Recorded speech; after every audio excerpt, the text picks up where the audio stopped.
કોણાર્ક સૂર્ય મંદિર ઓડિશાના કોણાર્ક ખાતે આવેલું ભારતનું અદ્ભુત ઐતિહાસિક મંદિર છે, જેનું નિર્માણ ઈસવીસન 13મી સદીમાં ગંગા વંશના રાજા નરસિંહદેવ પ્રથમ દ્વારા કરવામાં આવ્યું હતું. અને આ મંદિરને સૂર્યદેવના વિશાળ રથના આકારમાં બનાવવામાં આવ્યું છે, જેમાં 24 વિશાળ પથ્થરના ચક્ર અને 7 ઘોડા દર્શાવવામાં આવ્યા છે, જે સમય અને સૂર્યના ગતિચક્રનું પ્રતીક માનવામાં આવે છે.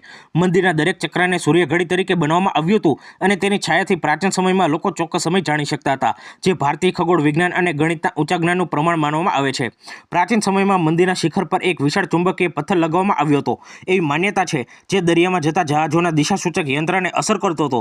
તેથી વિદેશી નાવિકો તેને બ્લેક પગોડા તરીકે ઓળખતા હતા, કારણ કે સમુદ્રમાંથી આ મંદિર કાળો દેખાતો હતો. મંદિરના મુખ્ય ગર્ભગૃહમાં સૂર્યદેવની પ્રતિમા એવી રીતે સ્થાપિત હતી કે સૂર્યોદયની પ્રથમ કિરણ સીધી પ્રતિમા પર પડતી હતી, જે પ્રાચીન સ્થાપત્ય અને ખગોળ વિજ્ઞાનનું અદ્ભુત ઉદાહરણ છે.